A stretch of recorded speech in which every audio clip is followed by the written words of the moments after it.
কী খাবো মন করতে করতে একটু পপকর্ন নিয়ে কড়ার মধ্যে দিয়ে দিলাম। এর মধ্যে তেল নুন সবই দেওয়া থাকে, আপনারা জানেনই।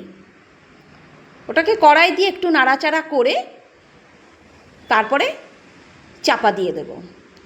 বৃষ্টির মধ্যে এই পপকর্ন আর চা খেতে বড্ড ভালো লাগে, তাই সন্ধেবেলা এই নিয়েই আজকের এই ভিডিও। এবার চাপা দিয়ে দিলাম, একটা দুটো ফুটতে আরম্ভ করেছে।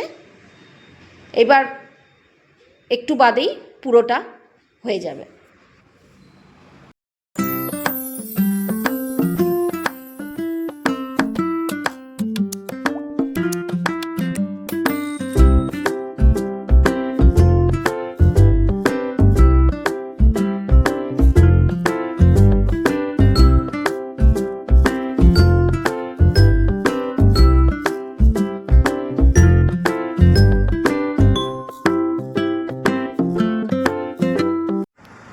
এবার হয়ে গেল।